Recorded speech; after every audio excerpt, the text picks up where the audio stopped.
Tenemos el gusto de contar con tres invitados especiales, quienes van a compartir una serie de reflexiones y de prácticas en esta materia muy relevantes para la comunidad universitaria, pero también muy relevantes para la comunidad nacional.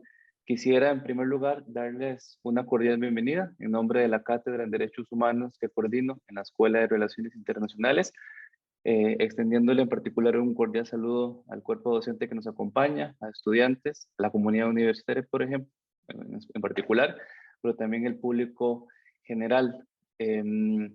Para efectos administrativos, simplemente recordarles que la sesión se está grabando para efectos didácticos.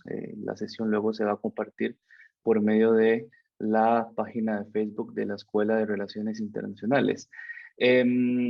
Agradecemos mantener sus micrófonos y cámaras apagadas, con la excepción de los tres expositores, de William, de Pilar y Irene, a quienes sí les pedimos que mantengan sus cámaras encendidas.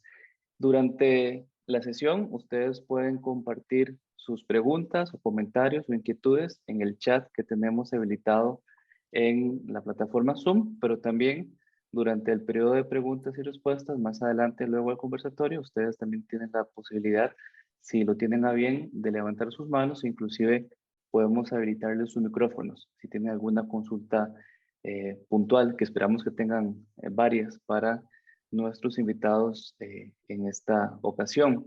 En este tipo de eventos, como siempre, nuestro peor enemigo es el tiempo. Tenemos muy poco tiempo para discutir una temática tan relevante como los derechos humanos en el contexto de la actividad empresarial, con estos tres invitados de lujo que tenemos realmente.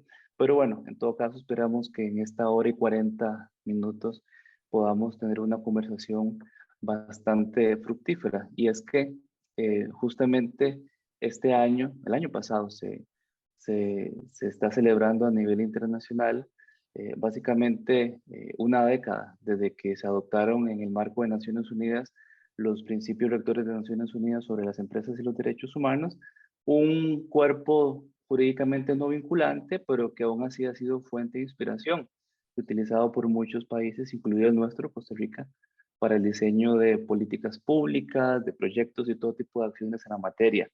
El Estado costarricense, ya lo vamos a escuchar de la voz de nuestros invitados especiales, ha mantenido, sí, efectivamente una postura, digamos, constante en la actualización, en la adopción de legislación, de políticas públicas y otras disposiciones que tienen que ver con el fomento, el respeto de los derechos humanos en el contexto de la actividad empresarial propiamente, ¿verdad? Que responden a los principios rectores, de los cuales William Vega va a hacer referencia, pero que también responden a una serie de principios y de compromisos asumidos por el país en el ámbito internacional. Y si bien el país efectivamente cuenta con una robusta, diríamos, legislación en materia de derechos humanos, especialmente derechos laborales, sobre esto nos va a hablar Irene, o derechos ambientales, ciertamente podríamos estar frente a ciertos vacíos, ¿verdad? Y retos que enfrenta el Estado, por ejemplo, en materia de análisis de riesgos sobre los impactos de las actividades empresariales en materia de derechos humanos en algunas industrias y algunos sectores en particular. Es poco tiempo el que tenemos justamente para este evento, como les decía, pero sí queríamos reflexionar sobre algunos avances, algunos retos que vemos en esta materia en el país. Veamos, por ejemplo, el tema de en particular, de la adopción de la Política Nacional de Responsabilidad Social 2017-2030. Quizá ustedes no lo conozcan, o algunos de ustedes no lo conozcan con detalle, pero este instrumento de política pública establece, por ejemplo, una meta nacional de elaborar un plan nacional sobre empresa y derechos humanos, justamente sobre la base de los principios rectores de Naciones Unidas en la materia. Y con esta primera reflexión vamos a dar inicio con el seminario web, dándole una cordial bienvenida a las tres personas que hemos invitado para que compartan con ustedes. Vamos a iniciar el diálogo con William Vega. Él es oficial nacional del proyecto CERLAC, el proyecto de conducta empresarial responsable en América Latina y el Caribe. William es el punto focal y oficial nacional para la implementación de este importante proyecto, el cual está siendo implementado en el país gracias también a la existencia de un comité ejecutivo a nivel nacional conformado por varias instituciones gubernamentales.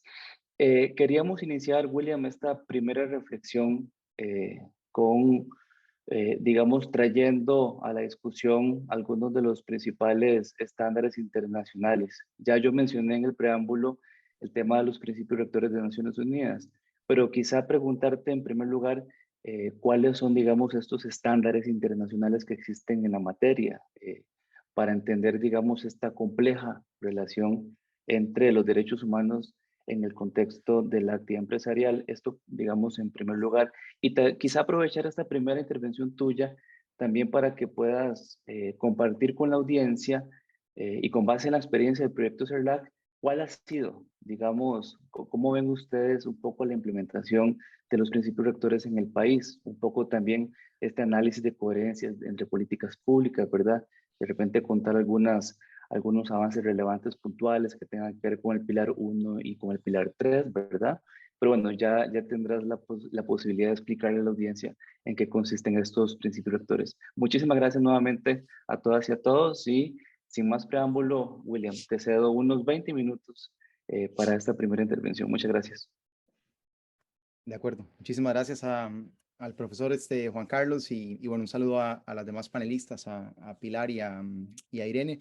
Y bueno, un agradecimiento por la invitación a este espacio para compartir un poco de al menos lo que es mi trabajo cotidiano. Yo quizá antes de referirme a los instrumentos, Juan Carlos, quisiera hacer una pausa para equiparar algunas nociones introductorias.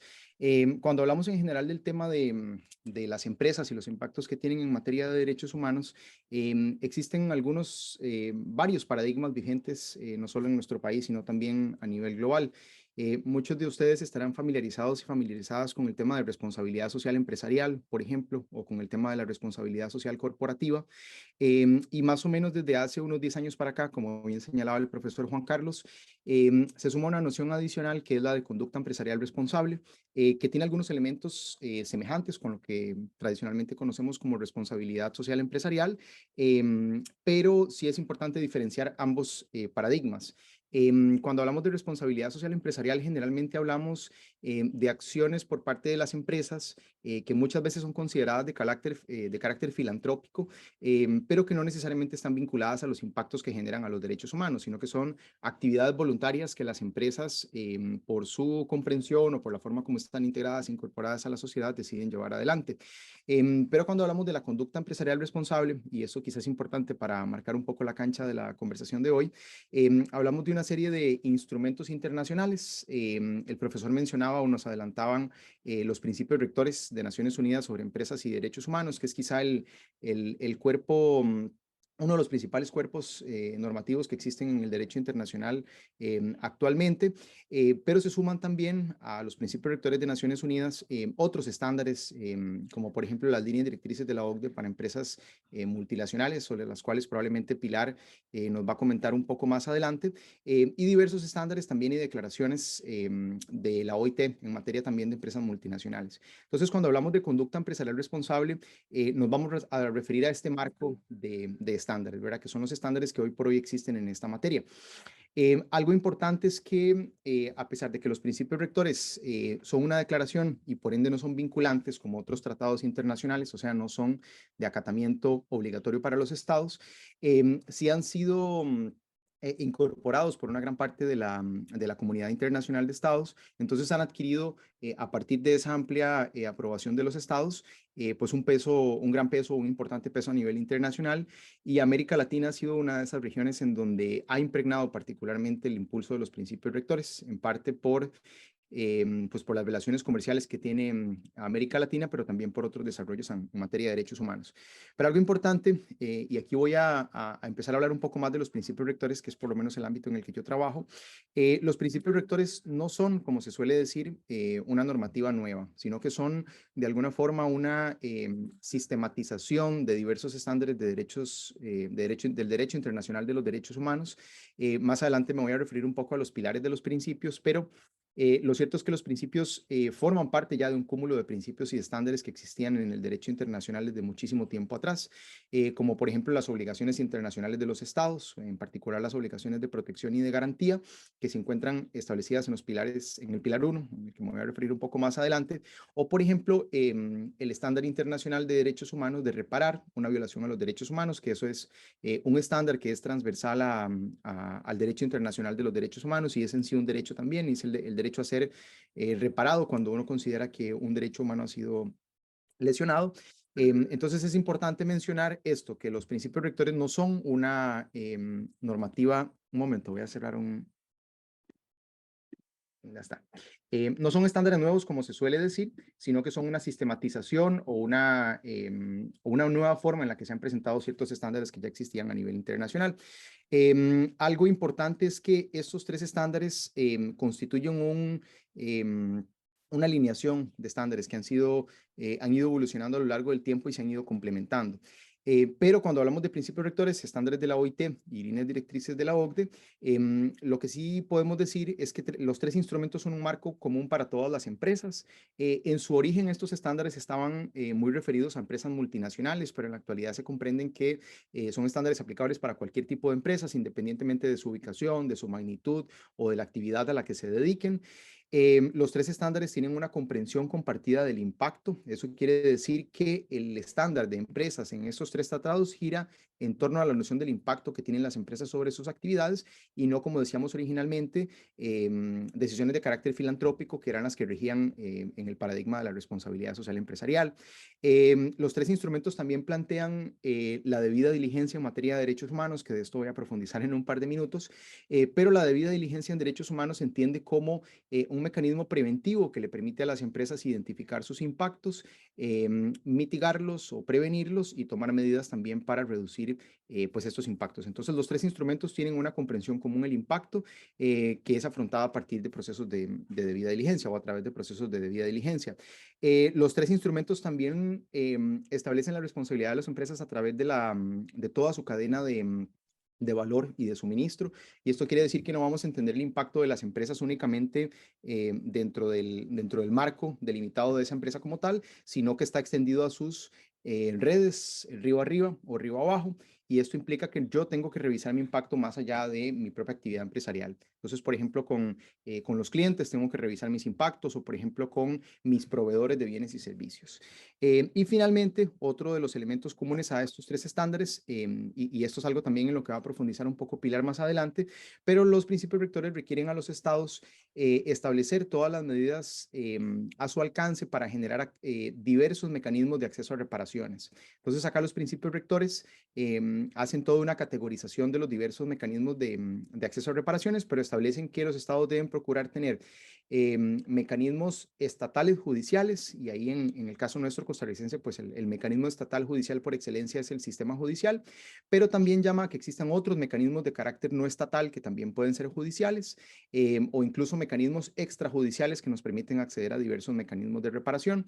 Ya Pilar profundizará un poco más sobre el punto nacional de contacto de la OCDE, pero les puedo mencionar que existen otros mecanismos de reparación, como por ejemplo el Sistema Interamericano de Derechos Humanos, mecanismos de reparación que existen en las instituciones financieras internacionales, como el Banco Mundial o el Fondo Monetario Internacional, que cuando financian proyectos en países, pues puede darse el caso de que se generen violaciones a derechos humanos, y esos mecanismos también son idóneos para proteger lesiones a derechos humanos, o por ejemplo los mecanismos administrativos o ambientales en los diversos instancias de control que existen a nivel interno del país, que nos permiten también generar pues reparaciones a los derechos humanos. Entonces, quería abrir un poquito con esta noción un poco teórica sobre los estándares para profundizar un poquito más en los principios rectores.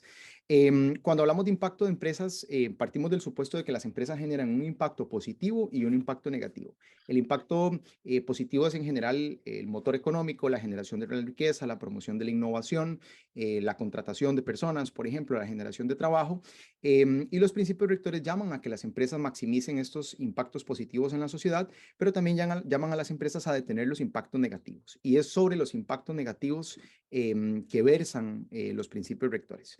Entonces ya les adelantaba que existen tres pilares y así es como se suele hablar en términos de categorizar generalmente los principios rectores, pero el pilar uno es el pilar que le habla a los estados o a las obligaciones de los estados. Entonces, bajo el pilar uno encontramos la obligación, como les comentaba, de garantía y protección.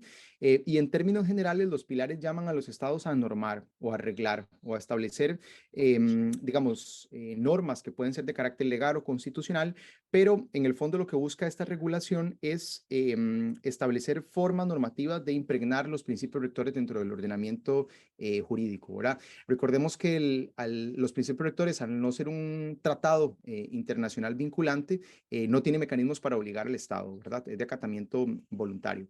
Pero entonces es a través de este pilar uno que se ha empezado a normar en otros países y la forma en la que se ha empezado a manifestar el pilar es a través de lo que denominamos planes nacionales de acción sobre empresas y derechos humanos, que ya algunos países, bueno, a nivel global, pero en particular en Latinoamérica, han empezado a promover.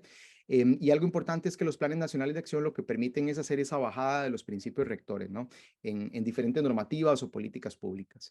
Existen una serie de pautas de qué constituye o no un plan nacional de acción sobre empresas y derechos humanos, y existen, por supuesto, desfases entre las políticas que tienen algunos países y los estándares que establecen los principios rectores. Ya vamos a hablar más adelante de la política que existe en Costa Rica, pero también los principios rectores en su pilar uno llaman a los estados a liderar con el ejemplo, y esto es desde el perfil del estado como rol de promotor o actor económico, ¿no? Entonces sabemos que los estados, por ejemplo, son dinamizadores de la economía a través de la compra pública, y eso es una de las facetas en las que el estado puede liderar con el ejemplo. A finales de este año entra en vigor una reforma a la normativa costarricense en materia de contratación, y es precisamente en ese tipo de normativas donde los principios rectores llaman a los estados a introducir estas pautas. Entonces, imaginémonos un estado que contrata, dinamiza la compañía, el Estado, perdón, a través de compras y servicios y de bienes, y que establece en sus pautas de compras públicas, entonces,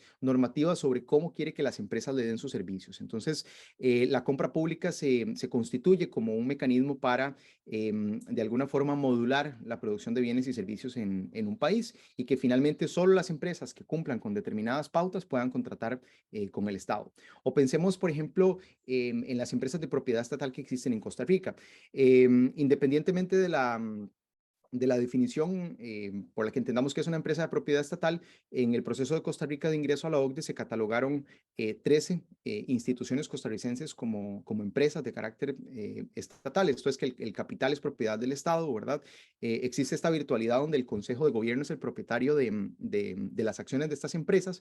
Entonces, las empresas de propiedad estatal están llamadas a liderar con el ejemplo también en la forma como impulsan sus actividades empresariales a partir de la noción de los riesgos y de los impactos para los derechos humanos. Y ya vamos a hablar un poco más adelante también de algunas acciones en torno a esto.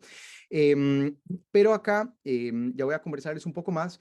Lo cierto es que en Costa Rica, y eso es un poco la bajada de los principios rectores a nuestro país, en el 2018 se emite una política nacional de responsabilidad social empresarial, y por eso hacía un poco la pauta inicial, digamos, o la noción inicial de la diferencia entre la responsabilidad social empresarial y la conducta empresarial responsable.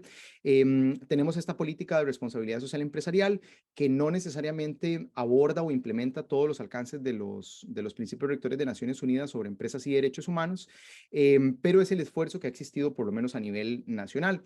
Esta política se emitió en el 2018 al final de la administración Solís Rivera, y lo más importante de destacar esta política es que no posee actualmente un plan de acción, y como otras políticas públicas en planes de acción no tienen responsabilidades atribuidas, no tienen ningún tipo de priorización, no tienen indicadores, no tienen recursos asignados, entonces es imposible poder implementar una política en formato coherente, y cuando decimos formato coherente es que impregne todos los niveles normativos.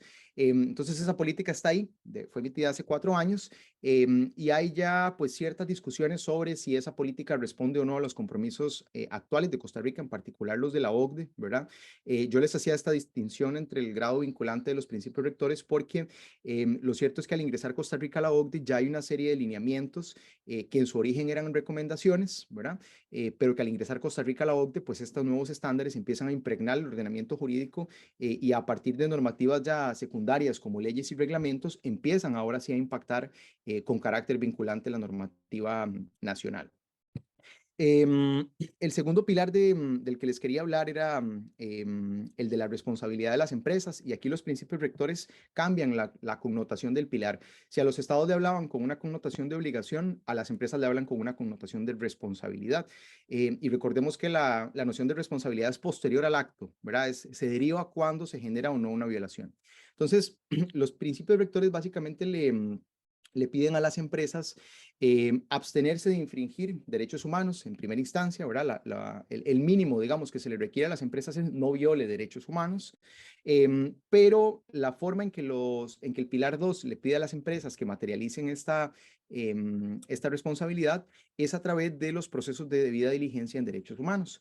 La noción de debida diligencia es una noción del derecho privado, ¿verdad? Que se puede rastrear más bien al derecho comercial o mercantil, pero se empezó a trasladar a los derechos humanos desde hace ya pues más de 10 o 15 años, un poco antes de los principios rectores. Y básicamente los procesos de debida diligencia en derechos humanos lo que le piden a las empresas es identificar sus impactos respecto de los derechos humanos, em, y una vez que están identificados, establecer medidas para prevenir, mitigar o reparar sus violaciones. Recordemos nuevamente, en el estado actual de la normativa costarricense, los procesos de debida diligencia no tienen un carácter obligatorio, pero existen otras motivaciones por las cuales las empresas llegan a implementar procesos de debida diligencia. Entonces decimos que no únicamente lo hacen porque es lo correcto, ¿verdad? Lo correcto es que una empresa determine cuál es la afectación que tiene a los derechos humanos y el medio ambiente, sino que en otras interacciones con diferentes actores locales y globales, las empresas empiezan a implementar este tipo de estándares. Entonces, por ejemplo, pensemos en un sector agroexportador costarricense como, no sé, como el café, el banano o la palma, que comercia con regiones como la europea, que tienen pautas ya o expectativas en materia de derechos humanos y de debida diligencia. Entonces, las interacciones con este tipo de actores empiezan a hacer que el sector empresarial empiece a moverse en este sentido. O pensemos, por ejemplo, en empresas de propiedad estatal, y ya les voy a hablar sobre un avance muy relevante en Costa Rica del año pasado, pero las empresas de propiedad estatal, como las llamadas a impulsar los procesos de debida diligencia, y en este sentido de liderar con el ejemplo, son una de las empresas que se esperaría que actúen con mayor prontitud en la implementación de este tipo de estándares. Este año, en marzo de 2022, el Consejo de Gobierno, a través de la unidad asesora de la propiedad accionaria del Estado, emitió una serie de notas de expectativa para las empresas de propiedad estatal, y básicamente lo que les establecen estas notas de expectativa es el deber que tienen las empresas de propiedad estatal. Pensemos, por ejemplo, en empresas grandes como el ICE, como el Banco de Costa Rica, las administradoras portuarias, la FANAL, Correos de Costa Rica, el Banco Nacional, por ejemplo, que son empresas que por el tipo de actividades que desarrollan, que son básicamente de prestación de servicios, pueden generar impactos a los derechos humanos de las personas, ¿verdad? Pongamos un ejemplo únicamente por citar algo, pero recordarán ustedes el caso del proyecto hidroeléctrico de Iquis, ¿verdad? Que era un proyecto hidroeléctrico que se encontraba ubicado en territorios indígenas en la zona sur del país, que está liderado por una empresa de propiedad estatal, y que a esta empresa se le requiere una serie de pautas y comportamientos dentro del derecho interno, pero también se le requieren una serie de comportamientos dentro del derecho internacional. Entonces acá tenemos varias capas, por ejemplo, la capa de derechos de los pueblos indígenas o derechos colectivos. Ahí hay algunos tratados como el Convenio 169 que tienen aplicación, o pensemos, por ejemplo, en la categorización de los humedales Ramsar que existen en las zonas cercanas a Buenos Aires de Punta Arenas, que también le requieren algunas pautas de comportamiento a los estados. Entonces vean cómo una empresa de propiedad estatal en su búsqueda de prestar servicio de electrificación puede llegar a afectar derechos de pueblos indígenas, y cómo los mecanismos de debida diligencia le permiten hacer mapeo de estos riesgos. En términos de avances de implementación de procesos de debida diligencia en sector empresarial en Costa Rica, ya no público, sino de carácter privado, existen algunos gremios que particularmente han impulsado este tipo de estándares. En Costa Rica existe una organización que se llama AED, que es la Alianza Empresarial para el Desarrollo Sostenible, Alianza Empresarial para el Desarrollo, que no necesariamente es un gremio representativo de empresas, sino que más bien es un gremio donde empresas se vinculan en torno a una serie de principios y prácticas de desarrollo, y es probablemente en este tipo de alianzas donde encontramos una mayor promoción de este tipo de procesos. No así, y lamentablemente, digamos, en las principales cámaras o gremios, pensemos en los gremios, por ejemplo, agrícolas, industriales, de producción, agroexportadores, de construcción, en los gremios bancarios, por ejemplo, ejemplo, donde no ha empezado a impregnar todavía los procesos de debida diligencia, y esto tiene que ver principalmente con el hecho de que no existe una norma que llame, digamos, a un cumplimiento obligatorio de estos procesos en el país.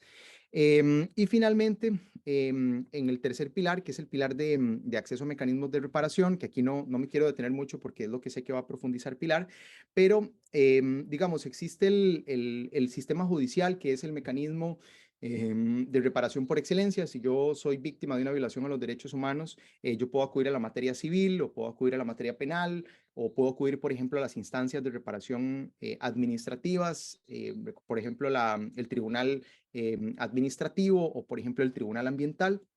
Pero existen otros mecanismos de los cuales Costa Rica también es parte. Hablamos inicialmente de los mecanismos de las instituciones financieras internacionales o el Banco Mundial, pero también el mismo Sistema Interamericano de Derechos Humanos, que es uno de estos, digamos, mecanismos también por excelencia de reparación. Hay un estándar también muy relevante dentro de los principios rectores, y es que las empresas también pueden establecer procesos de reparación para afrontar, previo, digamos, a los procesos de judicialización, la reparación de las violaciones a los derechos humanos de los cuales sean parte. El primer paso, digamos, que establecen los principios rectores, es que las empresas dispongan de mecanismos de quejas o de recepción de denuncias en diversos formatos y canales, donde las personas que son usuarias de los servicios, o que son clientes, o que son poblaciones titulares de derechos que se vean afectados por esas actividades empresariales, puedan establecer procesos de denuncia.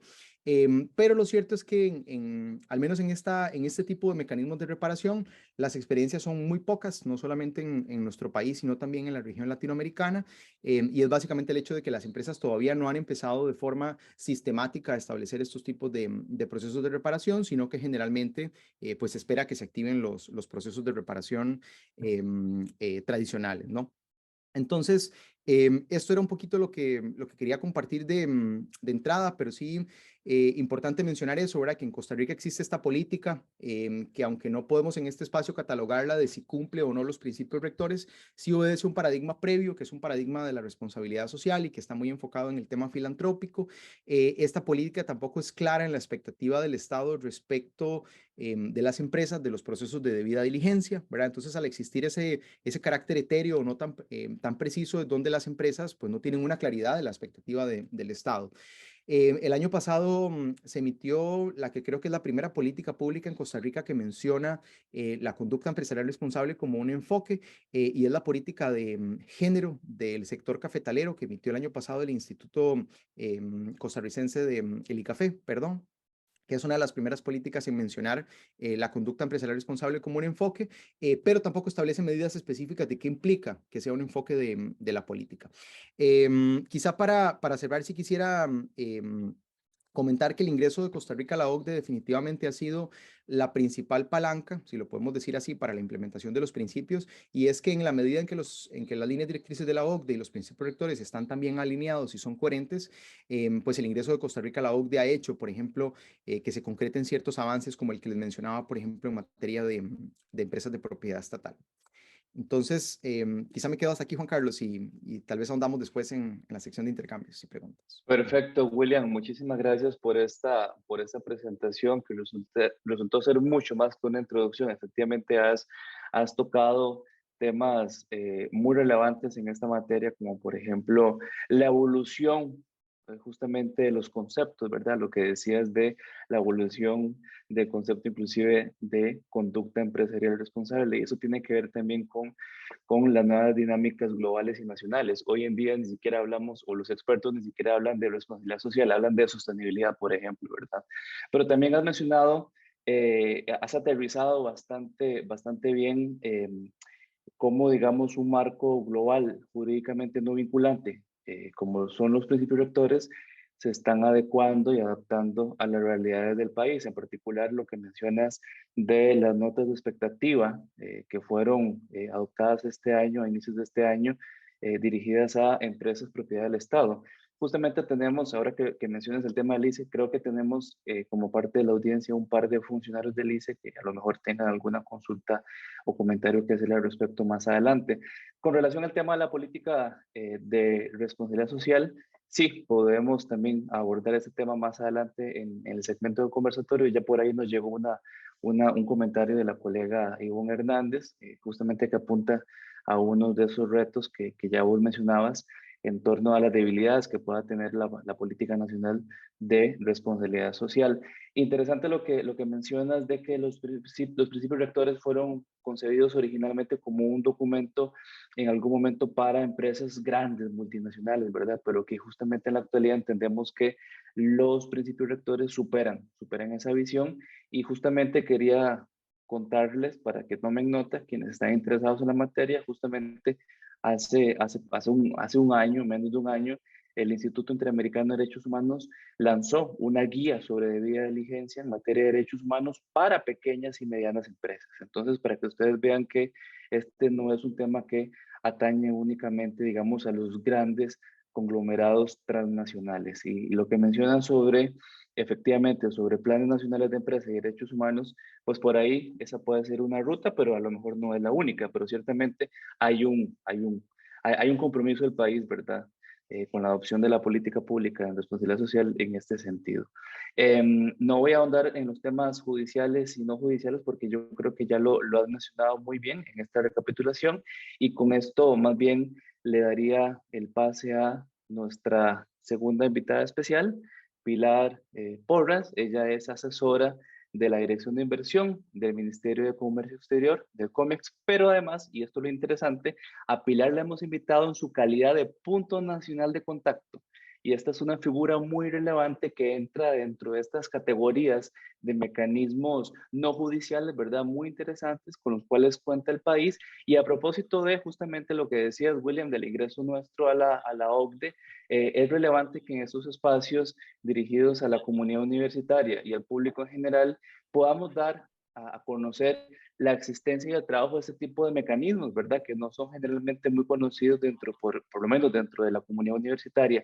Y con esto quisiera darle la palabra a Pilar y pedirle si puede unos cuantos minutos, no más de 20 minutos de repente, comentarnos, Pilar, en qué consiste el punto nacional de contacto, cuál es su mandato justamente para promocionar la conducta empresarial responsable en Costa Rica, ¿verdad? Porque en los últimos años justamente el rol del PNS ha evolucionado, ¿verdad? Y efectivamente estas agencias, estos mecanismos representan un rol importante en la promoción de coherencia de políticas públicas, pero quizá también iniciar contándole a la audiencia cuáles son estas directrices, justamente, ¿verdad? Que mencionamos de la OECD en el país y de ahí cuál es el mandato que tienen ustedes como punto nacional de contacto que estoy seguro va a ser de mucho interés para la audiencia. Adelante, Pilar. Hola, buenos días a todos. Para mí es un gusto estar en este espacio con ustedes y poder compartir un poco sobre qué es el PNC y cómo es un mecanismo fundamental en lo que denominamos ahora conducta empresarial responsable. Los puntos nacionales de contacto para la conducta empresarial responsable son agencias que son establecidas por los gobiernos. Desde el 30 de septiembre del 2013, Costa Rica se convirtió en el país número 45 en adherirse al instrumento de inversión internacional de la OCDE, denominada la Declaración de la OCDE sobre Inversión Internacional y Empresas Multinacionales. Como país signatorio de la declaración, Costa Rica se compromete a garantizar un trato igualitario a inversores tanto extranjeros como nacionales y a fomentar lo que denominamos una conducta empresarial responsable. Y a su vez, dentro de su mandato, también se comprometió a establecer el PNC y proporcionar todos los recursos adecuados para su funcionamiento, lo cual es una obligación legal de todos los gobiernos adherentes. Los estados adherentes a las líneas directrices no necesariamente deben ser miembros de la OCDE, esto es algo sumamente importante, sino tener el objetivo de incluir la conducta empresarial responsable como parte de la política pública. Solo para comentarles, actualmente existimos 48 PNCs y hay 37 países adheridos a la OCDE, entonces ahí pueden ver que realmente un país no tiene que ser miembro de la OCDE para tener un PNC en funcionamiento. El mandato de los PNCs es doble. El primero es promover las líneas directrices de la OCDE para empresas multinacionales y su correspondiente guía de debida diligencia, como nos mencionó William, así como establecer un mecanismo voluntario no judicial para la atención de quejas, lo cuales denominamos instancias específicas. De acuerdo con las líneas directrices y la guía de procedimiento de la OCDE para la implementación de estas mismas, los países adherentes tienen tanto la flexibilidad para establecer sus PNCs, En consecuencia, estos pueden utilizar distintas formas de organización, como por ejemplo pueden estar compuestas por los representantes de mayor jerarquía de uno o más ministerios, puede estar en la cabeza de un alto funcionario del gobierno o un órgano gubernamental encabezado por otro alto funcionario, o puede ser interministerial. O también puede ser un grupo formado como de expertos independientes que también pueden funcionar como una secretaría del PNC. En el caso del PNC de Costa Rica, somos un grupo interministerial con una secretaría técnica, la cual está hospedada dentro de la Dirección de Inversión del Ministerio de Comercio Exterior. Como mencionaste, Juan Carlos, anteriormente, el rol de los PNCs ha evolucionado muchísimo. Actualmente se ha adquirido un rol sumamente importante en la promoción de coherencia de las políticas públicas nacionales en torno a la conducta empresarial responsable. De hecho, el PNC de Costa Rica estamos muy felices de estar distinguidos como uno de los PNCs que tenemos más actividades de promoción y visibilización para abordar qué son todas las temáticas de conducta empresarial responsable. Esto con el fin de poder implementar una coherencia política, no solamente con nuestros colegas de otros ministerios, pero también con distintos actores fundamentales como es el sector privado, las ONGs, la academia, como en este caso, y la sociedad civil. Anudado a que uno de los mandatos del PNC es visibilizar y promocionar qué son las líneas directrices, voy a comentarles un poco qué son las líneas directrices y cuáles son sus funcionamientos. El nombre son las líneas directrices de la OCDE para empresas multinacionales y realmente son el conjunto más completo de recomendaciones respaldadas por los gobiernos sobre qué es lo que constituye una empresa responsable. El objetivo principal es promover el aporte de las empresas al desarrollo sostenible y lograr proporcionar principios y estándares para la conducta empresarial responsable en distintas áreas. Puede ser medio ambiente, empleo, relaciones laborales, los derechos humanos, la divulgación, lucha contra el soborno, intereses de los consumidores, la ciencia y la tecnología, la competencia y los impuestos. Las líneas directrices realmente describen cuáles son las expectativas de los gobiernos de los países adherentes en materia de conducta empresarial responsable y cómo es una empresa responsable, y ayudan a que las multinacionales puedan ejercer sus actividades realmente en armonía con las políticas ya establecidas por los gobiernos en dichas áreas. Es fundamental conciliar de la mejor manera posible la apertura a un clima de inversiones con las responsabilidades de las empresas mediante una meta principal, la cual realmente es promover el aporte de las empresas a lo que denominamos el desarrollo sostenible. Las líneas directrices incluyen principios básicos que proporcionan una guía, particularmente en el ámbito empresarial, indican que las empresas deben, en el marco de sus actividades, evitar causar impactos negativos o al menos esforzarse por prevenir y atenuarlos, así como ejercer la debida diligencia en función de su tamaño, de la naturaleza, el contexto de sus actividades, especialmente en la gestión responsable de cadenas de suministros, y eso ha sido un tema sumamente importante durante estos últimos años a raíz de la pandemia del COVID. Para mencionar brevemente algunas de las características principales de las líneas directrices es que contienen principios y normas no vinculantes para una conducta empresarial responsable. Eso también es importante resaltar, que no son vinculantes, son conformes con las leyes aplicadas y las normas que son reconocidas internacionalmente. Esto quiere decir que las líneas directrices no pueden respaldar a una legislación ni a una normativa nacional, ni pueden prevalecer sobre ellas. Realmente giran recomendaciones para que las empresas puedan prevenir efectos negativos de sus actividades y tomar medidas para remediar cuánto eso se produce. Son implementados y promovidos por los gobiernos a través de los puntos nacionales de contacto y son uno de los 4 instrumentos de la Declaración de la OCDE sobre inversión internacional y empresas multinacionales. Es un compromiso político para proporcionar un entorno de inversión nacional abierto y transparente, y junto con los principios rectores de las Naciones Unidas para las empresas y derechos humanos y las convenciones fundamentales de la OIT, son lo que forman la base del derecho internacional para lo que se puede considerar una empresa responsable. Para comentarles un poco el contexto actual de las líneas directrices, actualmente desde el Grupo de Trabajo para Conducta Empresarial Responsable de la OCDE, desde hace 1 año y medio, estamos trabajando en una actualización de las líneas directrices, ya que su última versión fue publicada en el 2011. Y este proceso de actualizaciones es un proceso de actualizaciones parciales, porque nos dimos cuenta mediante un proceso de balance que realmente las líneas directrices todavía conforman temáticas importantes, pero todavía las tenemos que ajustar a la realidad internacional en materia de conducta empresarial responsable, digamos, como por ejemplo en temas de medio ambiente. Estamos trabajando en actualizar el capítulo en línea con otros instrumentos internacionales, como por ejemplo el Acuerdo de París, y que también abarquen nuevos conceptos como lo es el cambio climático, la economía circular y otros conceptos que no han sido abordados de su versión en el 2011. Ha sido un proceso largo, imagínense que es estar en varias reuniones con 48 PNCs y cada país tiene su distinto enfoque, pero esperamos que ya el próximo año, tal vez probablemente en el primer semestre o el segundo semestre ya esté la nueva publicación de las nuevas directrices. Y eso sería por el momento. Muchísimas gracias. Perfecto, Pilar, muchísimas gracias por esta introducción al trabajo del PNC en Costa Rica. Efectivamente, ustedes tienen una función muy relevante, ¿verdad? En este proceso de visibilización y promoción de las líneas directrices de la OCDE. Solamente una preguntita muy rápida de seguimiento.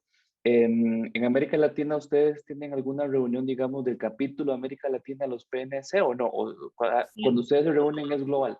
No, ahí tenemos las reuniones del grupo de trabajo de conducta empresarial responsable, que es como todos los PNCs del mundo, y de hecho, gracias al proyecto CERAL, que es respaldado gracias a la Unión Europea, nosotros también tenemos reuniones regionales. Hace 4 meses, de hecho, nos reunimos con nuestros colegas de los PNCs regionales y de hecho esos grupos sectoriales regionales son muy importantes porque nos abarcamos una realidad un poco más conjunta de países que tienen similitudes en dichas áreas. No podemos comparar un PNC europeo con un PNC latinoamericano, ¿verdad? Entonces, realmente esta exposición y estas reuniones son sumamente importantes y sí nos reunimos, intentamos reunirnos al año mínimo unas 3 veces, 4 veces. Perfecto. Yo aprovecho entonces para hacer un anuncio y invitar a la audiencia para que visite el sitio web que tienen ustedes en Costa Rica dentro de la página web del COMEX, que está bastante interesante, está muy interactivo. Gráficamente es atractivo, además inclusive el sitio web de ustedes que lo han estado actualizando para que, eso están, para que lo puedan visitar y ahí inclusive yo he estado navegando un poco en los planes de trabajo que ustedes tienen, efectivamente muy interesante y bastante dinámico, ¿verdad? Se presenta el punto nacional de contacto de las líneas directrices en el país. A propósito de las líneas directrices, William Vega nos acaba de hacer el favor de compartirnos justamente las líneas en el chat para que ustedes puedan descargar el documento en PDF, pero también William nos compartió la política de género del sector café, también para que ustedes la descarguen en PDF, y otros documentos y otras actualizaciones como esta nueva ley sobre debida diligencia en Alemania, que está muy interesante, digamos, como caso emblemático, ¿verdad? De ese paso, William, de la debida diligencia, entre comillas, lo voluntario a lo obligatorio, ¿verdad? Eso es todo un debate a nivel internacional, ¿verdad? Si la idea de diligencia debe ser jurídicamente vinculante, pero bueno, creo que no tenemos chance en este corto webinar para profundizar en la materia, pero muchísimas gracias, Pilar, por esta primera intervención y ponernos en torno a lo que hace un punto nacional de contacto en esta materia. Y a propósito del ingreso de Costa Rica a la OECD, porque efectivamente, por lo menos en nuestra escuela de Relaciones Internacionales, es un tema que ha despertado mucho interés, inclusive por parte de estudiantes de licenciatura y de maestría que están en proceso de elaboración de su trabajo final de graduación y sus tesis, muchas de las cuales tienen que ver justamente con el ingreso de Costa Rica a la OECD. Vamos ahora a pasar a la tercera intervención de una persona que sabe mucho de la materia, que ha estado involucrada en muchos procesos, trabajando con gobierno, con sociedad civil, con empresas, doña Irene Aguilar. Ella es Policy Associate Director del conglomerado empresarial MSD Sensenca.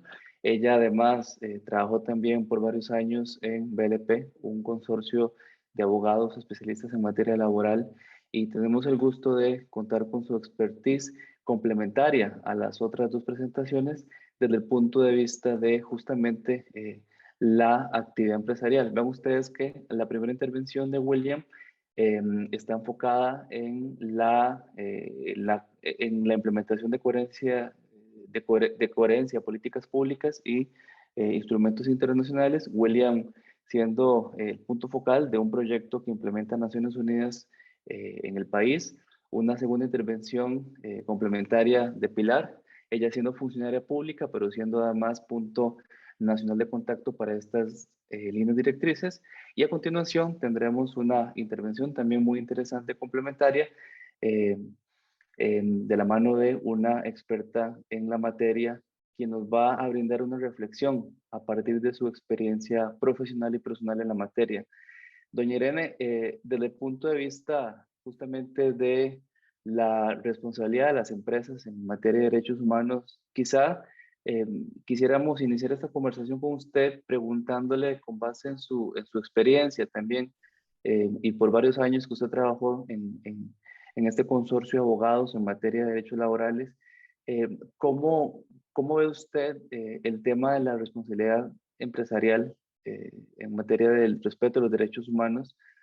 ¿Cuáles han sido, digamos, esta es una pregunta muy general, cuáles han sido algunos de esos principales avances que usted ha visto, digamos, como primera reflexión? Y como segunda reflexión, también preguntarle, del sector en el que usted está trabajando actualmente, ¿verdad?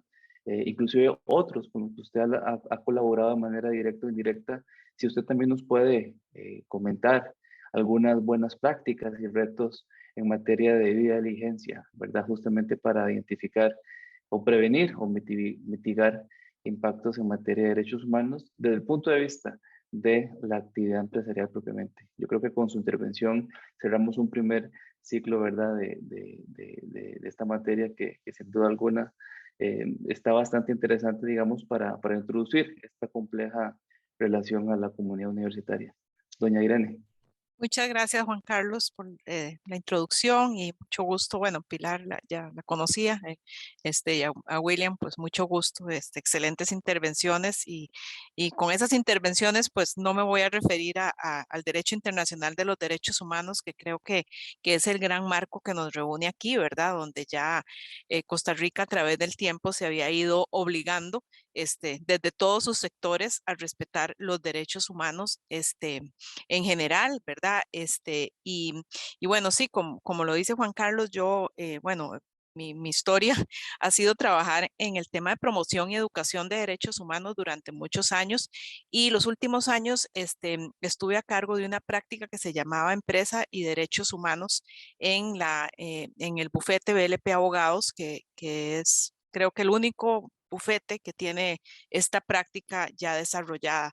La práctica sigue ahí, pero bueno, yo hace un año y medio decidí cambiarme a trabajar en el área de policy y patient engagement de la empresa Merck Sharp & Dohme, porque vi que había una oportunidad de llevar mis conocimientos de derechos humanos hacia un tema como es el acceso a la salud de los pacientes desde una multinacional, porque bueno, más allá de la normativa nacional ¿verdad? Que vamos a ver algunos ejemplos ahora.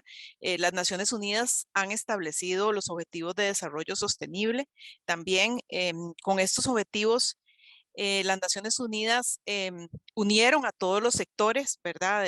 Académicos, el Estado, la empresa privada, porque sí nos dimos cuenta, ¿verdad? Que solo el Estado no iba a ser capaz de lograr el desarrollo humano de nuestras sociedades y si es necesario que todos los sectores estemos comprometidos a lograrlo. Entonces, bueno, la normativa nacional desarrolla diferentes temas de derechos humanos que deben ser atendidos por las empresas. Yo me voy a referir a algunos ejemplos. Por ejemplo, el Código de la Niñez y la Adolescencia tiene normativa específica con respecto a la persona mayor de 15, pero menor de 18 años que trabaja, ¿verdad? Entonces esto, digamos, es un ejemplo de cómo los derechos humanos se incorporan a nuestra legislación nacional. Los derechos de los niños son derechos humanos específicos y de tal forma también los derechos de los muchachos mayores de 15 años al derecho al trabajo están aquí garantizados, pero que deben ser respetados de cierta forma. Entonces, yo participé hace como 2 años de una reforma, digamos, a la ley de pesca que establecía ciertas condiciones para los muchachos que pescaban que debían estar acorde a esta normativa del Código de la Niñez y la Adolescencia y a la normativa internacional que protege los derechos de la infancia. Digamos, este es un primer ejemplo de cómo los derechos humanos han aterrizado en nuestra normativa nacional. Otro ejemplo es la ley 7600, de la que seguramente todos hemos oído hablar aquí, porque es una legislación realmente pionera, ¿verdad?, en nuestros países, que estableció todas las obligaciones para evitar la discriminación de las personas con discapacidad en Costa Rica. Digo pionera porque aquí esta normativa se dio mucho antes de lo que se dio en otros países y muy seguida, digamos, de la Convención Interamericana para Prevención de la Discriminación de la Persona con Discapacidad. Entonces, en esta normativa se establecen una serie de obligaciones en materia de igualdad de oportunidades para las personas con discapacidad en aspectos como educación, trabajo, acceso físico a lugares públicos y privados. Yo considero que esta normativa, bueno, sí requiere actualización, pero ha sido una normativa clave en lograr, digamos, la inserción educativa y laboral de las personas con discapacidad en el país. Nosotros, por ejemplo, bueno, digo nosotros, bueno, le explicaba a Juan Carlos, pero bueno, le explico a todo el mundo que yo en BLP sigo unida porque mi esposo es socio de BLP, entonces a veces me cuesta mucho dejar de decir nosotros en BLP, aunque ya yo no estoy ahí. Pero bueno, nosotros en BLP recibíamos muchas consultas, digamos, de clientes que eran empresas educativas sobre cómo incorporar adecuadamente la ley 7600 dentro de su diario trabajo, dentro de sus normas internas de trabajo. Entonces, por eso lo traigo a colación, porque son normas que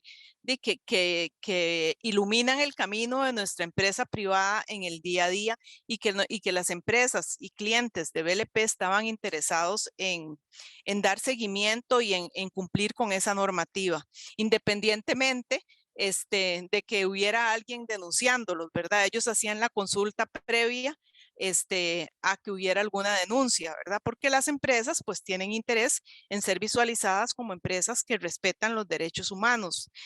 Más allá de prevenir una denuncia, yo creo que se trata también de un tema de imagen, ¿verdad? Donde quieren ser visualizadas como empresas actuales, ¿verdad? Y que respetan los derechos humanos.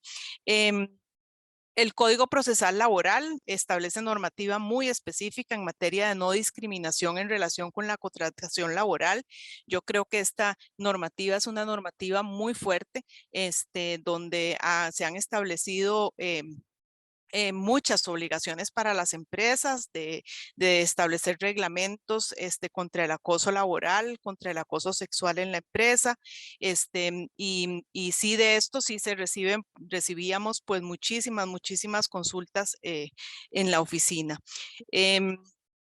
Tal vez relacionado con esto, nosotros también recibíamos muchas consultas relacionadas con cómo promover una cultura empresarial inclusiva y diversa, ¿verdad? Cómo establecer políticas de igualdad y equidad de género a lo interno. Yo participé en la elaboración de la política de igualdad de género del Colegio de Abogados y también en la del Colegio de Médicos, estableciendo primero un diagnóstico sobre cuál era la situación en ambos gremios, súper diferente uno entre sí, y después estableciendo una política adecuada a cada uno de estos colegios y un plan de acción, porque como bien lo dijo William, sin plan de acción estas políticas se quedan en el aire, ¿verdad? Se quedan sin recursos, se quedan sin acciones puntuales y se quedan sin lo más importante, creo yo, que es el monitoreo de cumplimiento. Entonces, también recibíamos, digamos, ese tipo de consultas. En BLP se han establecido todas estas políticas a nivel interno de la oficina. Entonces, también recibíamos muchas consultas de firmas de abogados de otros países que querían implementar este tipo de políticas a lo interno. Esto es muy interesante, ¿verdad? Porque las empresas pueden tener interés en establecer estas políticas a lo interno, pero más allá del interés se requieren muchas otras cosas, digamos, se requiere que haya un cuerpo que lidera interesado en que estas políticas sean realidad. Tiene que haber recursos para estas políticas porque no es solo hacerlas, hay que ponerles recursos y a veces esos recursos no se ven, ¿verdad? Porque no son del diario trabajo de la oficina. Y bueno, sí parece que cada vez con mayor interés las empresas quieren establecer estas políticas a nivel interno y proyectarse así a nivel externo. Luego también puedo mencionar otro ejemplo, que es el decreto que estipuló la obligación de las empresas de más de 30 empleadas de poner a disposición de las trabajadoras una sala de lactancia en el lugar de trabajo. Esos son ejemplos puntuales, específicos, ¿verdad? Que nuestra legislación ha establecido que reflejan, digamos, normas de derechos humanos, normas de inclusión, normas de igualdad y equidad de género, y que nosotros vemos o veíamos en la empresa que había mucho interés en implementar por parte de las empresas. También hay obligaciones relacionadas con la atención al público que deben ser atendidas y que pueden traer consecuencias para las empresas, ¿verdad? Por ejemplo, bueno, en relación con la ley 7600,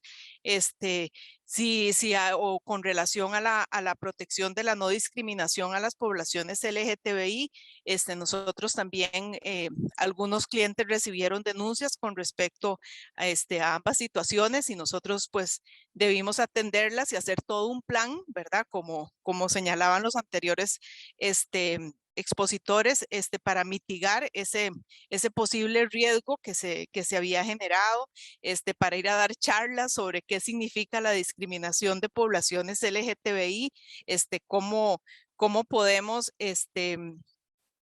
comprender, ¿verdad? Que sus derechos humanos son igual que el del resto de las personas y cómo educar, digamos, a toda una población de cualquier empresa, ¿verdad? Que tiene sobre todo un deber de atención al público. A partir del 2011, cuando el Consejo de Derechos Humanos de las Naciones Unidas establece los principios guías sobre empresas y derechos humanos, como lo dijo don William, se inicia un análisis profundo sobre el rol de las empresas como órganos de la sociedad que desarrollan funciones específicas, pero que deben cumplir con la normativa legal de los países en donde desarrollan su actividad comercial. Entonces, además de cumplir con los requerimientos legales a nivel nacional, estos principios las guían para el cumplimiento de su responsabilidad en la protección de derechos humanos hacia lo interno de sus organizaciones y hacia lo externo con relación con toda persona o contexto con el cual se relacionan. ¿Cuáles consecuencias pueden haber por no cumplir con esta normativa? Bueno, pues la más nefasta, digo yo, puede ser la de ser visualizada como una empresa que violenta y que no respeta los derechos humanos. Yo creo que esa sería pues la peor, o que discrimina o que no es accesible para una población con discapacidad o para una población como la población LGTBI o para las mujeres, donde las mujeres no tienen posibilidad de ocupar puestos de liderazgo. Los centros educativos, por ejemplo, deben conocer y atender toda la normativa de derechos humanos que establece la igualdad de oportunidades para personas con discapacidad, pero también toda la normativa que tiene que ver con los derechos y los deberes de la población menor de edad. Para los centros educativos es súper importante porque si estuvieran violentando esta normativa, estarían violentando directamente el derecho a la educación. El derecho a la educación en materia de derechos humanos es un derecho habilitante, o sea que habilita la satisfacción de otros derechos humanos en el futuro, como el derecho al trabajo, el derecho a una vida digna. Entonces, pues todas estas actividades son importantes tenerlas en cuenta para que una empresa sea respetuosa de derechos humanos en el país. Bueno, desde contarles qué hago yo dentro de mi nuevo trabajo, que es diferente, pero que Juan Carlos me dijo que hiciera referencia. Bueno, yo trabajo en un área que se llama Policy y Patient Engagement, que más que todo es un área que es la que tiene relación con agentes externos a la empresa. La empresa MSD es una empresa farmacéutica,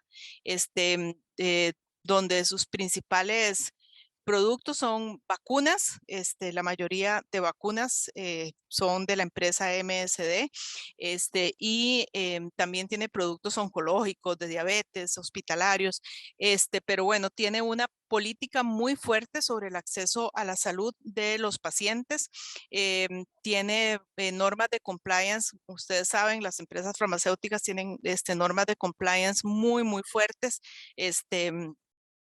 que hacen que el trabajo realmente sea un trabajo muy vigilado por entidades internas y externas de la compañía. Pero bueno, es un trabajo muy bonito en materia de derechos humanos. Yo he tratado de llevar mi experiencia a ese campo, donde lo que estamos visualizando es cómo lograr que cada vez más personas tengan garantizado su derecho a la salud. En Costa Rica, muchos de los pacientes tienen que acudir a las vías judiciales para demandar algunos tratamientos, y bueno, la idea sería que eso no ocurriera, ¿verdad? Porque ese acceso que no es oportuno, muchas veces pues trae que la persona pues no tenga calidad en su tratamiento, incluso no logre su tratamiento a tiempo. Eso sería de mi parte. Muchas gracias. No, gracias a usted, doña Irene, por brindarnos esta reflexión tan informada desde el punto de vista de la actividad empresarial propiamente, ¿verdad? Tanto en su calidad de exfuncionaria de BLP Abogados, también ahora en su otra posición en esta corporación farmacéutica.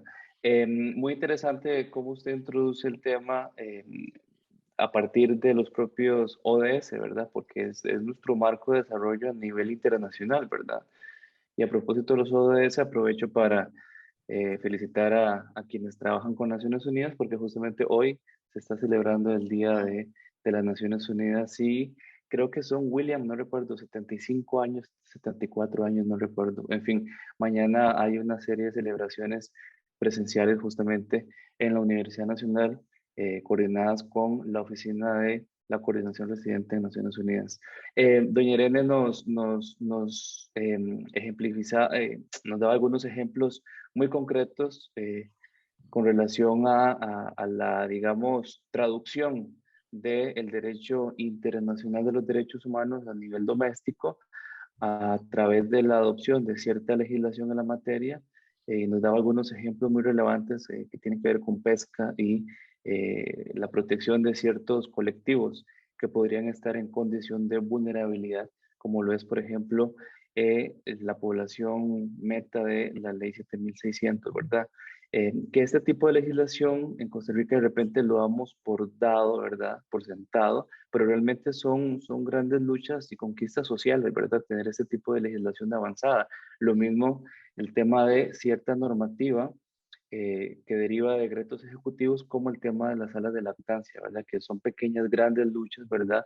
De colectivos en el país, justamente para la protección de derechos humanos. Todo esto basado, como usted muy bien indica, doña Irene, en un espíritu de inclusión y de equidad, por supuesto, bajo los principales estándares en materia de derechos humanos. Muchas gracias por esta primera intervención para que sin duda alguna, digamos, complementa bastante bien lo que hemos estado discutiendo en esta última hora y 10 minutos de ese seminario web. Antes de brindarle la palabra quizá a alguna persona que tenga algún comentario o pregunta, vamos a hacer una segunda ronda de intervenciones, invitando nuevamente a la audiencia, a quienes nos acompañan en este espacio virtual, a que nos compartan sus preguntas o comentarios a través del chat de Zoom, o bien pueden levantar su mano para brindarles el micrófono y que hagan sus preguntas. Ya por ahí, por ejemplo, doña Ivonne Hernández nos decía algo con relación al tema de la política pública de responsabilidad social en el país, que que efectivamente pueda estar, digamos, pueda estar en un momento de ser mejorada, ¿verdad? Pero también queríamos darle la posibilidad a los colegas expositores para que también hicieran referencia a algunas cosas por ahí interesantes que nos gustaría que profundizaran. De repente podríamos iniciar, William, con usted y de repente pedirle si pudiera compartir con la audiencia un poquito a partir del proyecto CERLAC, cómo, cómo se ha estado implementando, digamos, o cómo bien ustedes están contribuyendo a la implementación, por ejemplo, de los principios rectores en el país. Ya has mencionado algunos casos muy relevantes, como por ejemplo la política de género, el ICAFE, ¿verdad? Pero si también nos pudieras ahondar un poquitito en qué otras iniciativas interesantes y proyectos están ustedes trabajando con este proyecto en el país, porque efectivamente ustedes tienen digamos, un programa muy ambicioso y muy relevante, ¿verdad? Que además cuenta con el respaldo del Estado, porque efectivamente el proyecto CERLAC tiene un comité nacional, ¿verdad?, de implementación, del cual forman parte varias instituciones, incluido el COMEX. Entonces, si nos pudieras ahondar un poquitito en algunas actividades interesantes en las que ustedes están trabajando, yo creo que podría ser muy interesante para la audiencia. Ujú. Sí, muchas gracias, Juan Carlos. Me brinqué toda la introducción del proyecto al inicio y no me di cuenta.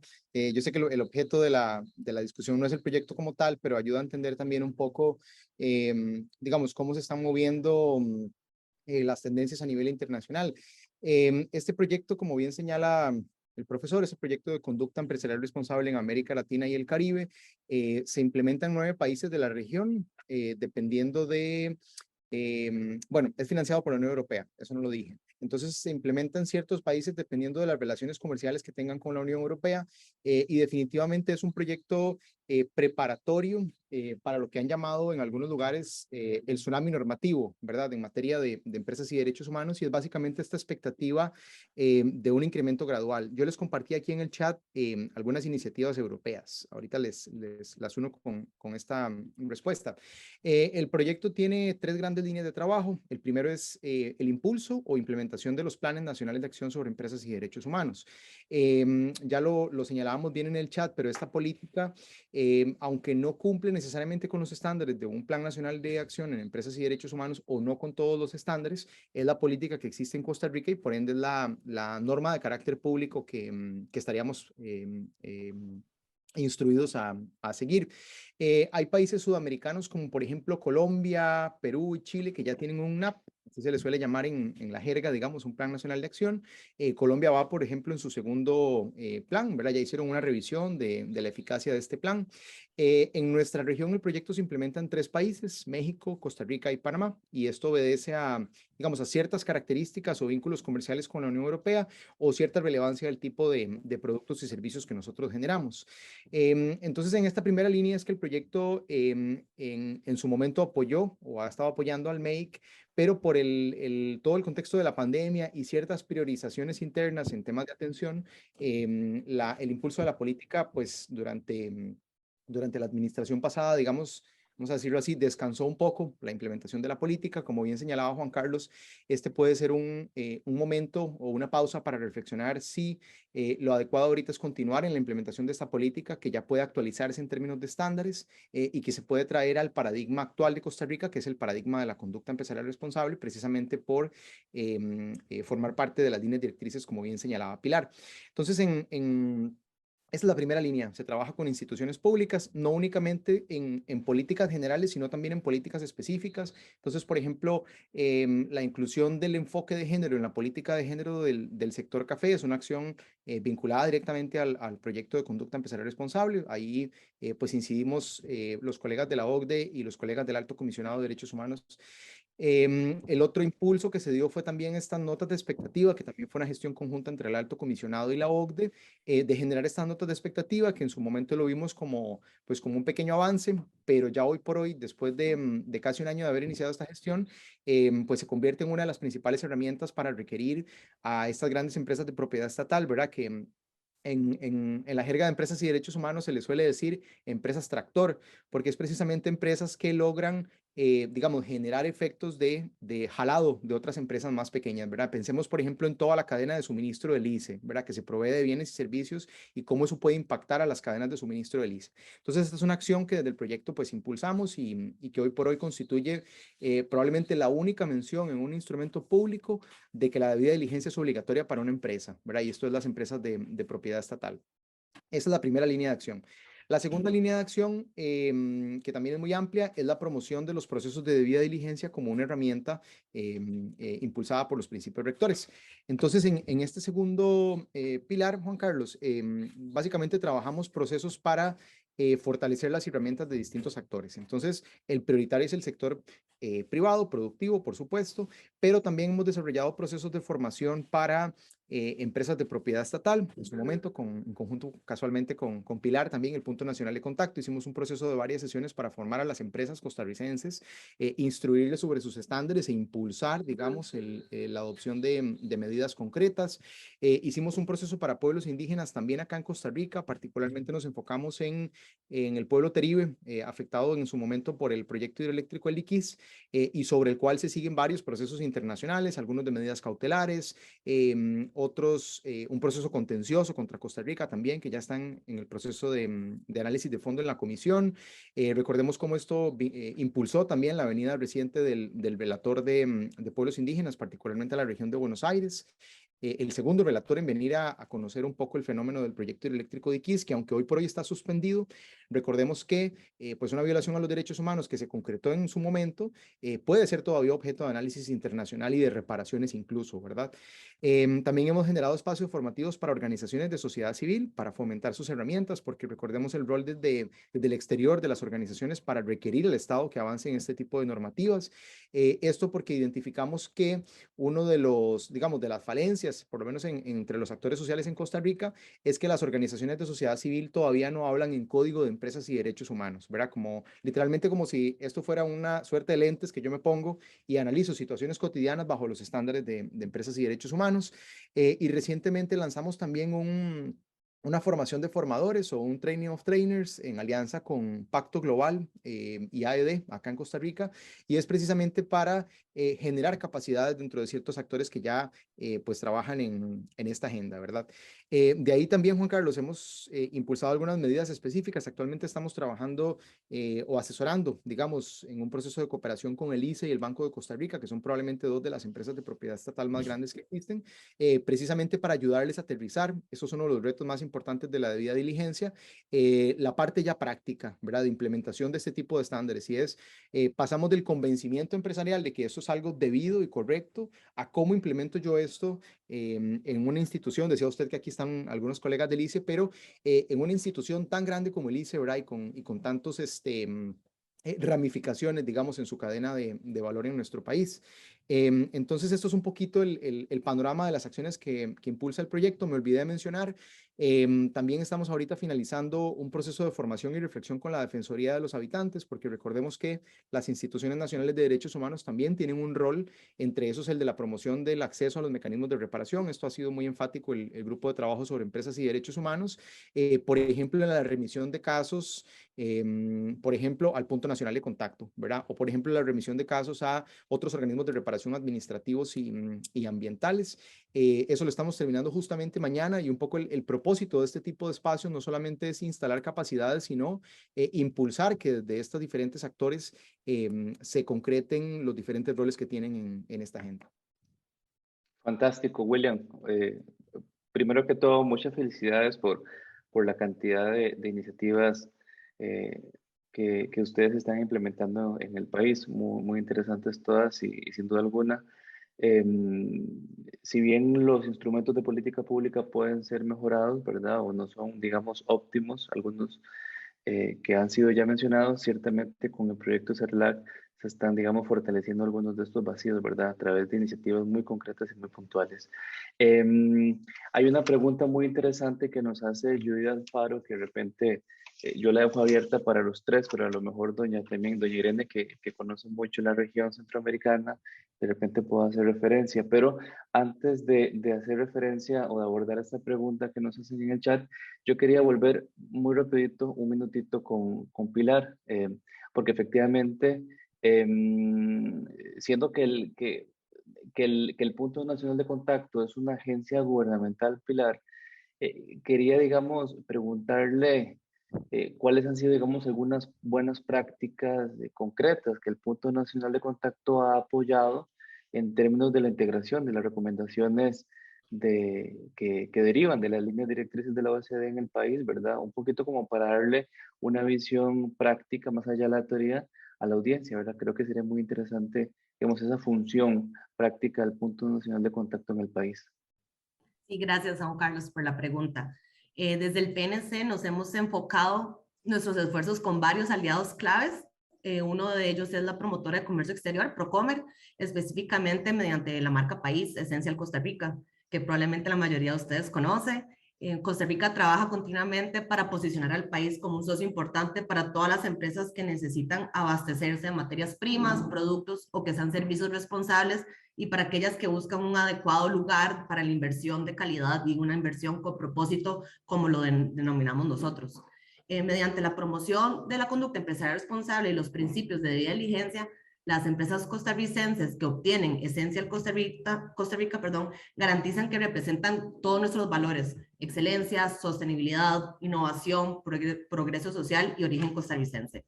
Dichos esfuerzos de alianzas con nuestra marca País no solamente fomentan los principios establecidos dentro de las líneas directrices, pero también ha sido una importante herramienta para darle visibilidad y nos ha permitido alentar a las empresas certificadas a entender mejor que la sostenibilidad, la conducta empresarial responsable van de la mano, son actores dentro del sistema, digamos, de todo el ecosistema empresario de Costa Rica.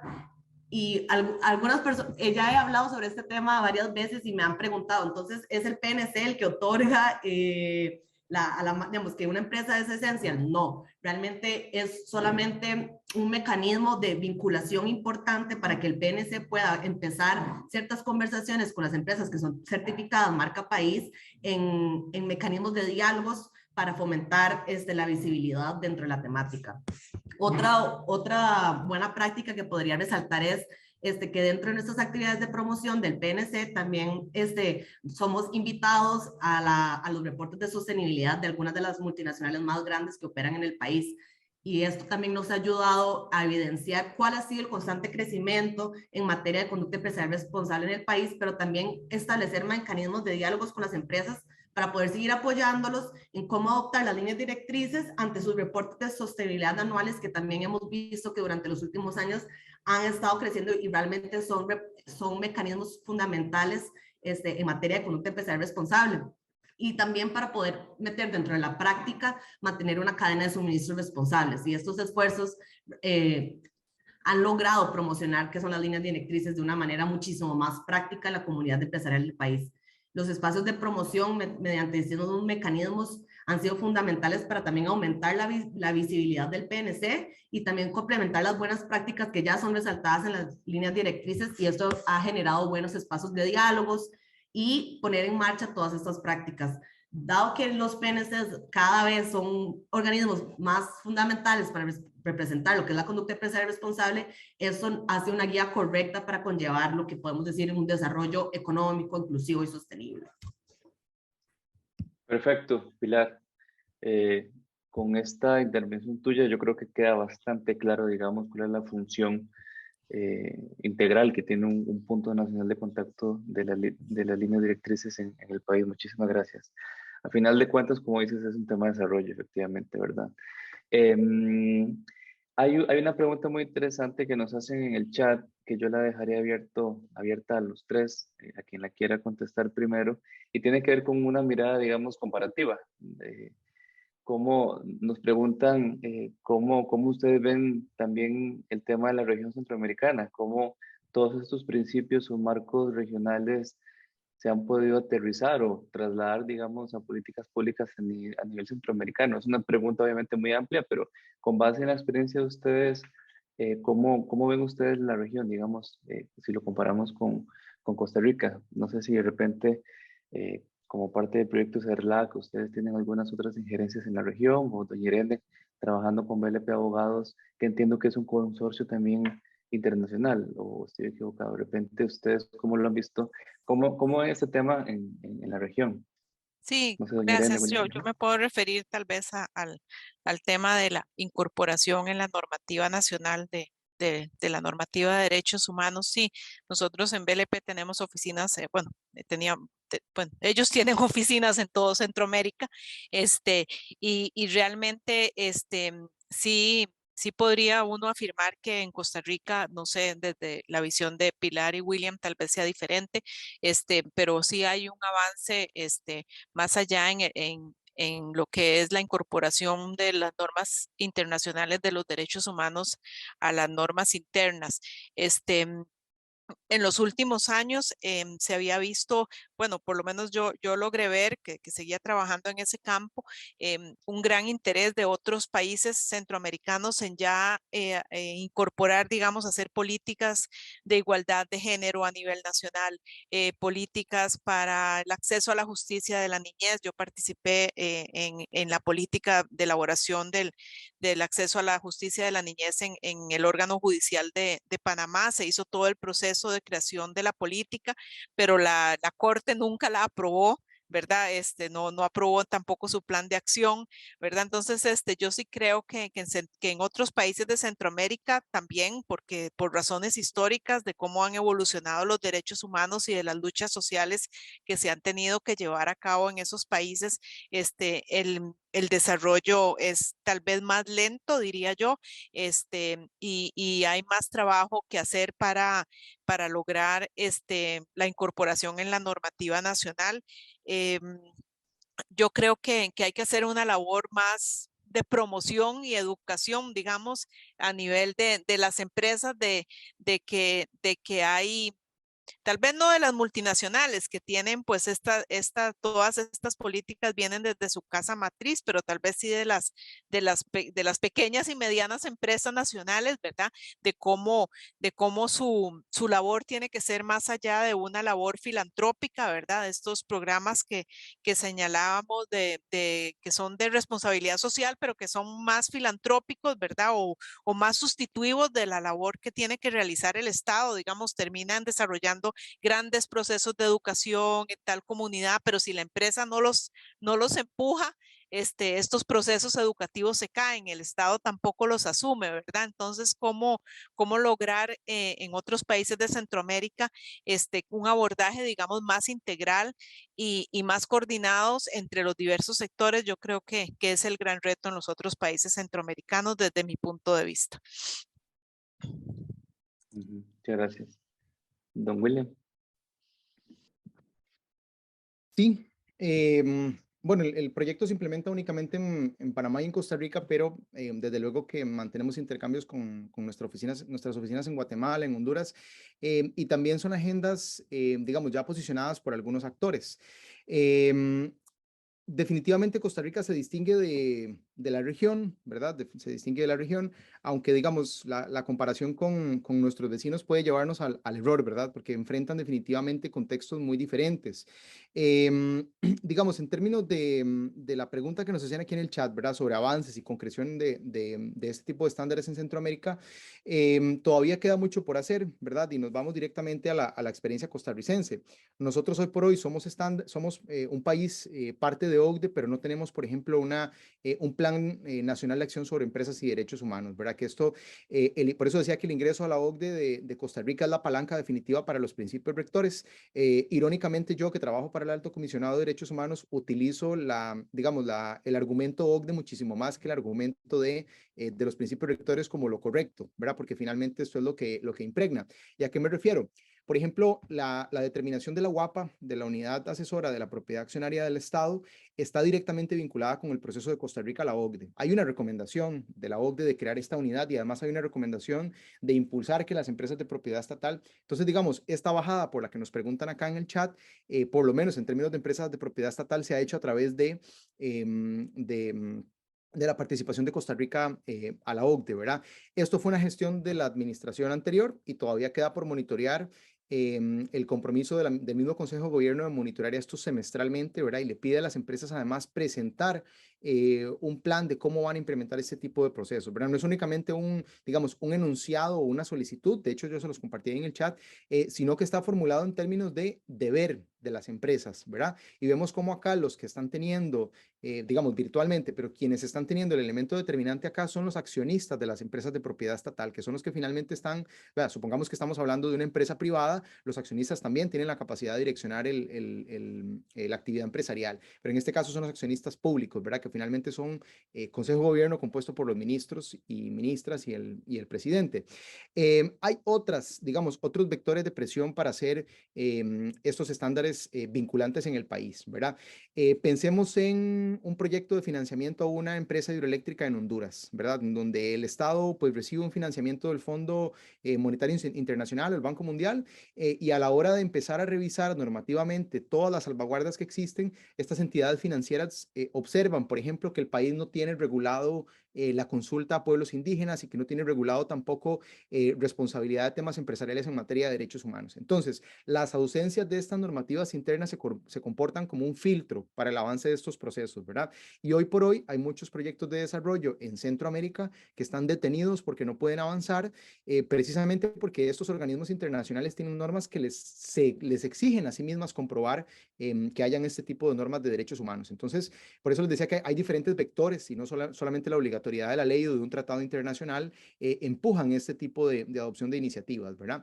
Hay países en la región, por ejemplo, y voy a citar un caso, como el caso de Guatemala, en donde el impulso ha venido precisamente del sector empresarial y uno se pregunta por qué y no desde la institucionalidad. Y es precisamente porque el sector empresarial se ve impedido de avanzar en algún tipo de actividades privadas porque el Estado no ha avanzado en la normativización de los principios rectores o de estándares como el convenio 169 de la OIT sobre pueblos indígenas, ¿no? Y finalmente otro de los vectores también que nos impulsa es el comercio con mercados como el europeo, precisamente, ¿verdad? Imaginémonos cómo esta normativa en Alemania, que inicialmente era de carácter voluntario, en otras palabras, le dieron a las empresas 2 años para impulsar procesos de debida diligencia. La misma norma establecía que si esto no se concretaba voluntariamente, en enero de 2023 entraba en vigencia ya la norma con carácter obligatorio.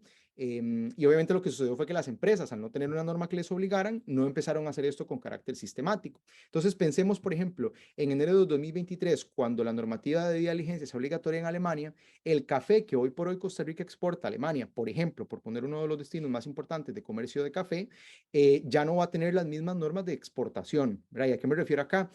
A que los productos que ingresen a la Unión Europea o Alemania también van a requerir rastreos de procesos de debida diligencia en derechos humanos de las empresas productoras de café en Costa Rica, ¿verdad?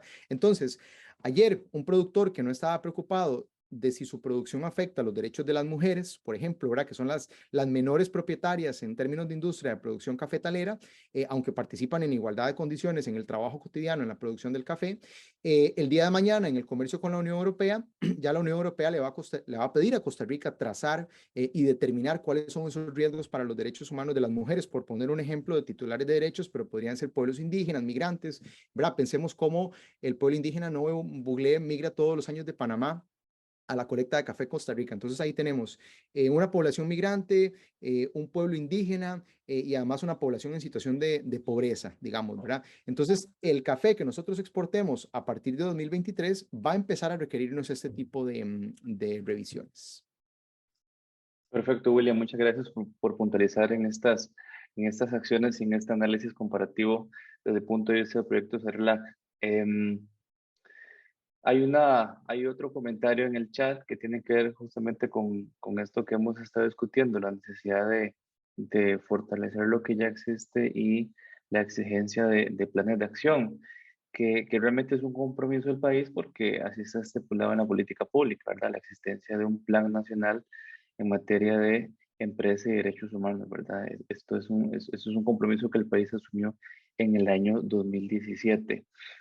Justamente me parece que el proyecto CERLAC elaboró un webinar el año pasado, ¿verdad? Justamente donde ustedes estaban analizando el estado del arte en materia de planes nacionales de empresa y derechos humanos a nivel de América Latina. Y a propósito de América Latina y dando seguimiento a la pregunta que nos hacían en términos de análisis comparado, de repente brindarle finalmente un minuto a Pilar, de repente para que nos cuente cómo ustedes ven el trabajo de sus colegas en la región. ¿Cuáles pueden ser de repente, Pilar, algunas buenas prácticas que podamos compartir con la audiencia?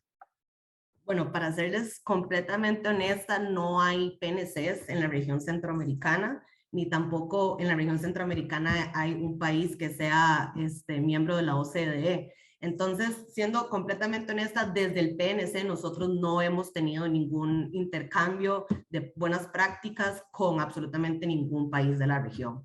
Sí quisiera complementar un poco de lo que estaba hablando William sobre la directiva de Alemania y algo bueno que podemos resaltar sobre esto. Dado que el PNC está dentro del Ministerio de Comercio Exterior, específicamente en la Dirección de Inversión, nosotros, por dicha, estamos empapados, por así decirlo, en ambas vías. Como PNC, nosotros podemos trabajar de la mano con nuestros exportadores para darle la visibilidad en temas como de las líneas directrices para las buenas prácticas en estos intercambios que se vienen para el 2023 y también como asesores dentro de COMEX. Podemos trabajar también con todos nuestros otros colegas dentro del ministerio para trabajar en los distintos foros y en los distintos productos sectoriales que se exportan de Costa Rica a la Unión Europea. De hecho, gracias al proyecto CERAL, el próximo año va a ser un año de transición, pero nosotros sí le hemos resaltado varias veces a los colegas del proyecto CERAL que nos gustaría mucho enfatizar, digamos, los próximos proyectos en cómo el PNC puede capacitar a nuestros exportadores y cómo podemos empezar a trabajar en temas sectoriales fuertemente, porque eso es un tema que ya no hay marcha atrás, se viene fuertemente el tema de debida diligencia.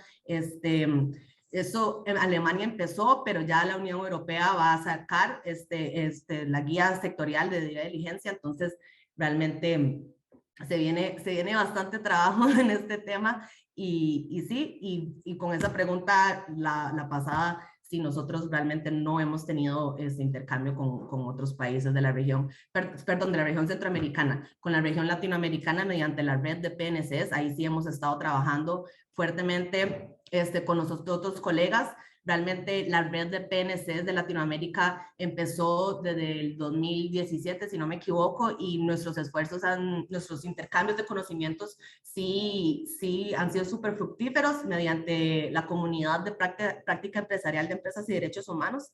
De hecho, es nuestro foro de intercambio de conocimientos. Entonces, lastimosamente, en la región centroamericana no lo hemos logrado, pero con otros PNCs de Latinoamérica sí. Fantástico, muchas gracias Pilar por esa precisión.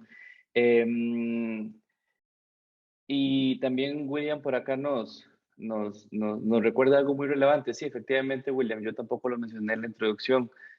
A propósito de los compromisos que ya el país tiene en la materia, efectivamente desde el año 2018 ya el país había aceptado, ¿verdad? Efectivamente avanzar hacia la elaboración de un Plan Nacional de Acción en materia de empresas y derechos humanos cuando aceptó una recomendación que nos hizo Suiza, justamente en aquel entonces, cuando nos revisaron el EPU, el Examen Periódico Universal, ¿verdad?